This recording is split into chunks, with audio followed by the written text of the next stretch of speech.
Shalom semuanya, selamat pagi. Puji Tuhan, kita berjumpa kembali dalam Morning Blessing di hari Selasa. Dan hari ini saya ingin kita melihat kebenaran firman Tuhan bersama-sama dari Galatia pasal yang kelima. Kita akan melihat ayat yang ke-17. Saya akan bacakan bagi setiap kita. Galatia pasal yang kelima ayat yang ke-17. Demikian firman Tuhan.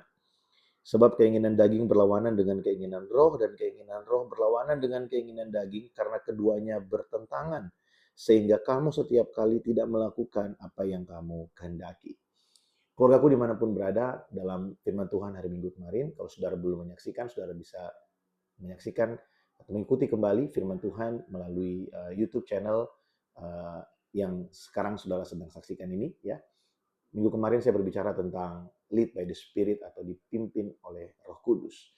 Nah, kita belajar tentang keinginan roh dan keinginan daging.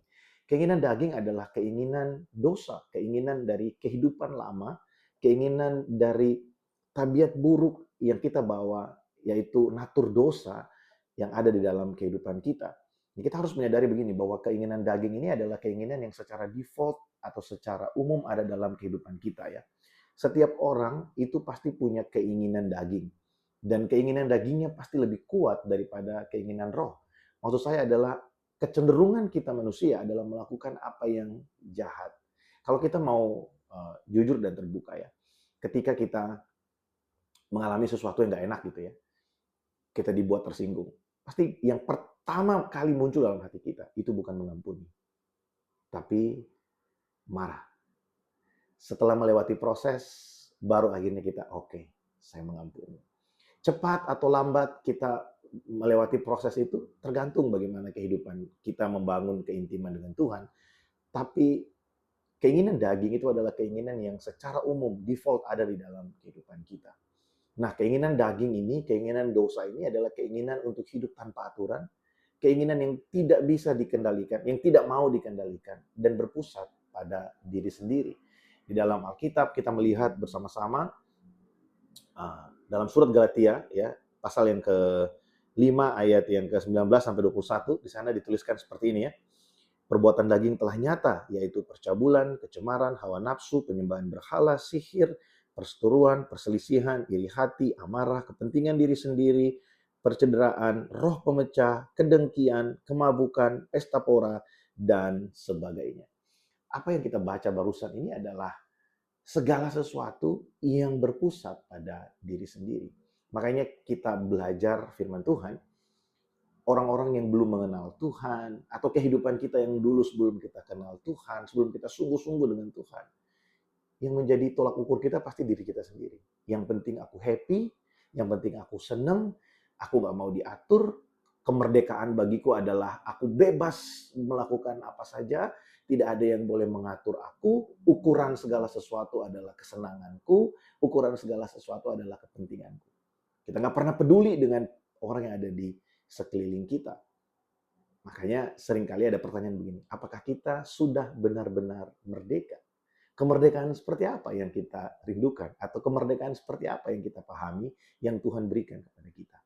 Tuhan tidak memberikan kita kemerdekaan yang suka-suka kita. Kemerdekaan yang tidak bisa terkontrol, kemerdekaan yang tidak bisa diatur. Tapi Tuhan mau supaya kita merdeka dalam pengertian kita bisa membangun nilai yang baru di dalam kehidupan kita. Nah, hari ini kita akan melihat bagaimana keinginan daging ini atau keinginan dosa ini berpusat pada diri kita sendiri. Dan selama kita masih ada di dalam dunia ini, kita masih hidup di dalam dunia ini, keinginan dosa ini akan selalu ada. Keinginannya akan selalu ada. Tapi apakah kita akan jatuh dalam dosa atau tidak? Nah, itu dia. Kita perlu mengikuti keinginan yang kedua, yaitu keinginan roh. Apa itu keinginan roh? Keinginan roh adalah keinginan dari hidup baru. Keinginan dari Roh Kudus yang ditaruh di dalam hati kita, yang tinggal di dalam hidup kita. Ya, keinginan roh, keinginan kebenaran adalah keinginan yang hidup dalam keteraturan. Keinginan yang ingin dituntun, yang mau menerima tuntunan, dan keinginan yang tidak berpusat pada diri sendiri. Di dalam bagian yang sama di pasal yang kelima, ya, pasal yang kelima ayat yang ke-22 sampai 23 dikatakan seperti ini. Tetapi buah roh ialah kasih, sukacita, damai sejahtera, kesabaran, kemurahan, kebaikan, kesetiaan, kelemah lembutan, dan penguasaan diri. Itu adalah keinginan roh, keinginan kebenaran. Nah, selama kita hidup di dalam dunia ini, kedua keinginan ini akan terus bertentangan. Kedua keinginan ini tidak akan pernah berhenti untuk memperebutkan respon kita.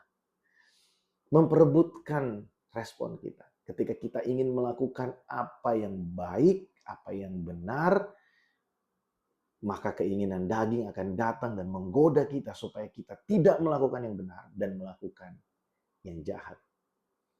Seringkali kita lupa bahwa tidak ada kehidupan yang berubah dalam sekejap mata.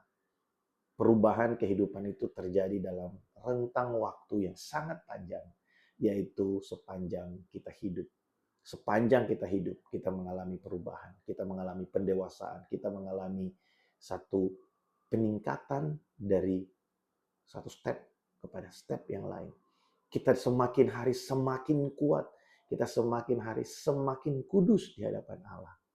Bagaimana caranya? Supaya kita bisa melakukan keinginan roh atau melakukan keinginan kebenaran? Ya, jawabannya ada di ayat yang ke-16. Hidup dipimpin oleh roh. Nah, mari kita sama-sama belajar memberikan hidup kita untuk dipimpin oleh Roh Kudus. Keluargaku dimanapun berada, hari ini saya ingin fokus untuk mengingatkan kita bahwa jangan pernah merasa sekalipun kita sudah ikut Tuhan bertahun-tahun, sekalipun kita sudah ikut segala macam training Alkitab, bukan berarti keinginan daging sudah mati dalam hidup kita. Karena kita masih tinggal di dalam daging. Daging yang masih rindu untuk dipuaskan. Pertanyaannya, apakah ketika keinginan daging menggoda, kita masih jatuh dalam dosa? Kita perlu untuk terus berdiri di atas firman Tuhan dan membiarkan kehidupan kita dipimpin oleh Roh Kudus. Puji Tuhan. Biarlah firman Tuhan hari ini menjadi kekuatan bagi setiap kita dan tetap berpengharapan di dalam Kristus. Karena sekalipun kita sendirian dalam satu ruangan, sekalipun kita sendirian di tempat-tempat tertentu, dan kita sepertinya digoda untuk melakukan sesuatu yang salah, ingat, Roh Kudus tinggal di dalam hati kita. Selalu Dia berbicara dan menyampaikan keinginan-keinginan yang bertentangan dengan keinginan daging kita. Dia mau supaya kita mengikuti kehendak-Nya, yaitu melakukan apa yang berkenan di hati Tuhan. Mari kita berdoa. Bapa, terima kasih untuk hari ini. Kami bersyukur untuk firman-Mu yang boleh kami nikmati pagi hari ini. Kami bersyukur karena kami diingatkan bahwa sekalipun keinginan daging terus menggoda kami bersyukur karena ada Roh Kudus yang tinggal di dalam hati kami, yang selalu memberikan kekuatan dan dorongan untuk kami melakukan apa yang benar dan berkenan di hadapan.